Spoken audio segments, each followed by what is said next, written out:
A carta de Paulo aos Efésios. A história como Paulo chegou à cidade de Éfeso é muito interessante. Você pode ler sobre isso em Atos capítulo 19. Éfeso era uma cidade enorme. Era o epicentro de adoração da maioria dos deuses gregos e romanos. E durante mais de 2 anos, Paulo teve uma presença missionária realmente eficaz lá e muitas pessoas se tornaram seguidoras de Jesus. Anos depois, após ser preso pelos romanos, Paulo escreveu essa carta. O movimento do pensamento dessa carta divide-a em 2 metades realmente claras. Na primeira metade, Paulo explora a história do Evangelho, como toda a história alcançou seu clímax em Jesus e na criação desta comunidade multiétnica de seus seguidores. A segunda metade da carta está ligada à primeira através da palavra portanto. E aqui Paulo explora como a história do Evangelho deve afetar a forma como vivemos cada parte da nossa história de vida, pessoalmente, em nossos bairros e comunidades e em nossas famílias. Então, vamos nos aprofundar e ver como Paulo desenvolve tudo isso. O capítulo 1 começa com um belo poema em estilo judaico, onde Paulo louva a Deus, o Pai, pelas coisas surpreendentes que fez em Jesus Cristo. Desde a eternidade passada, o Pai teve como propósito escolher e abençoar um povo da aliança.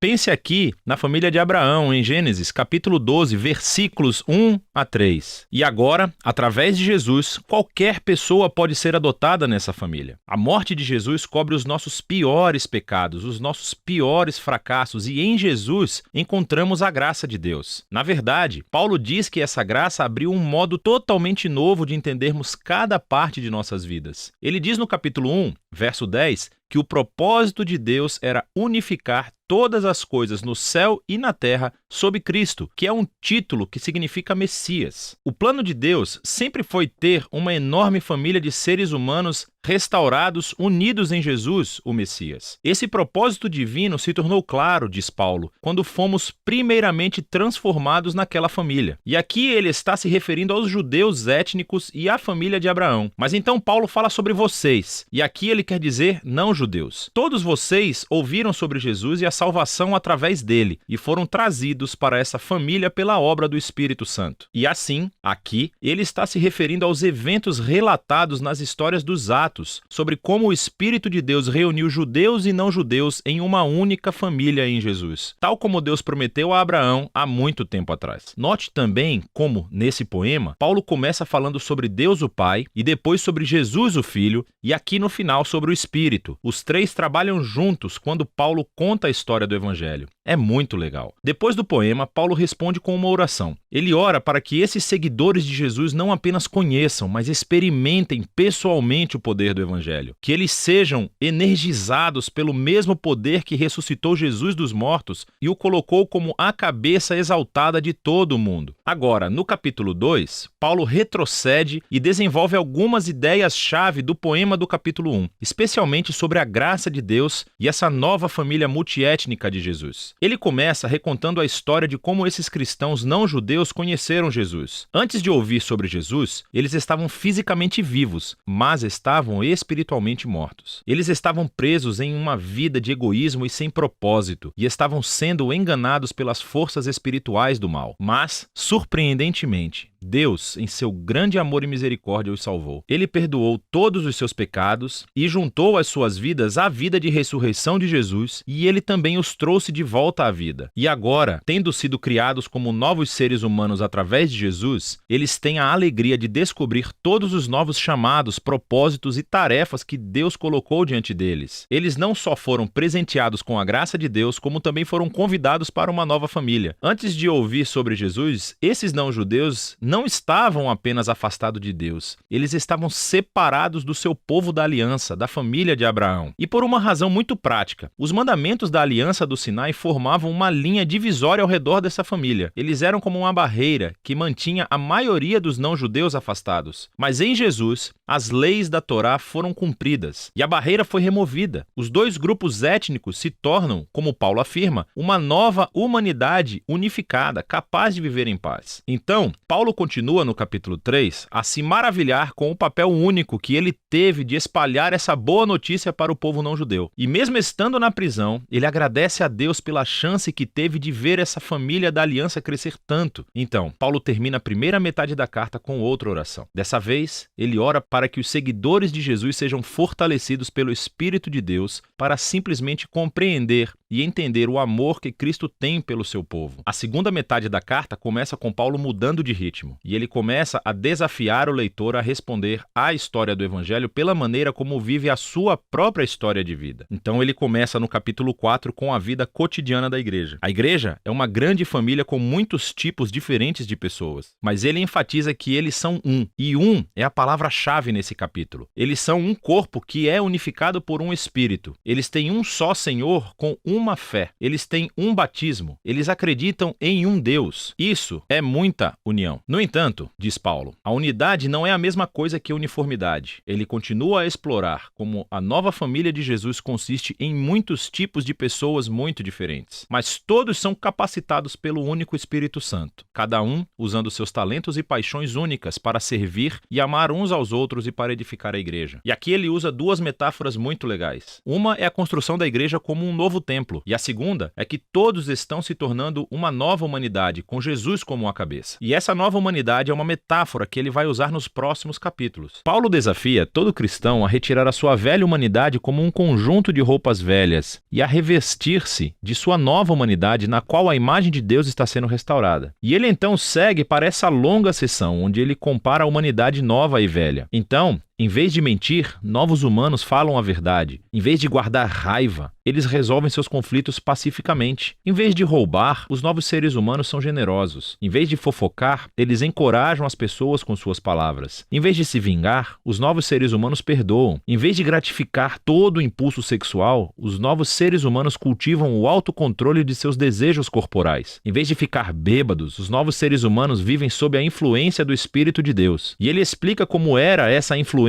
de 4 maneiras diferentes. As 2 primeiras têm a ver com o canto. Cantar juntos, mas também cantar sozinhos. E isso é realmente interessante. A primeira coisa que Paulo pensa sobre como o Espírito funciona na vida do povo de Jesus é cantar e música. O terceiro sinal da influência do Espírito é gratidão por tudo. E a quarta é que o Espírito obrigará os seguidores de Jesus a se colocarem abaixo dos outros e a elevar os outros como mais importantes que eles mesmos. E Paulo, na verdade, expande esse quarto ponto mostrando como isso funciona no casamento cristão. Então, você tem uma esposa que segue Jesus. Ela é chamada a respeitar e permitir que seu marido se torne responsável por ela. E o marido é chamado a amar a sua esposa e usar sua responsabilidade para colocar a sua vida egoísta de lado e priorizar o bem-estar de sua esposa acima do seu. E Paulo diz que esse tipo de casamento está realmente reencenando a história do Evangelho. As ações do marido imitam Jesus e o seu amor, e o seu auto-sacrifício. As ações da esposa imitam a igreja, o que permite que Jesus a ame e a faça nova. Paulo então aplica a mesma ideia a filhos e pais, bem como escravos e mestres. Paulo encerra a carta lembrando a esses cristãos a realidade do mal espiritual. Esses são seres e forças que tentarão prejudicar a unidade do povo de Jesus e a comprometer a sua nova humanidade. E assim, Paulo os desafia a permanecerem firmes e a colocarem esse conjunto metafórico de armaduras corporais que ele descreve em detalhes. E Paulo tirou todas essas peças de armadura do livro de Isaías e como Isaías descreveu o rei messiânico. E agora, como seguidores do Messias, precisamos adotar os atributos do Messias como nosso, porque nós formamos o corpo de Jesus. Na prática, acho que Paulo quer que os cristãos comecem a formar hábitos, usando proativamente a oração e as escrituras em nossos relacionamentos uns com os outros, para nos ajudar a crescer e a amadurecer como seguidores de Jesus. E essa é a carta aos Efésios, muito poderosa. É onde Paulo resume toda a história do Evangelho e como ele deve reformular cada parte da nossa história de vida.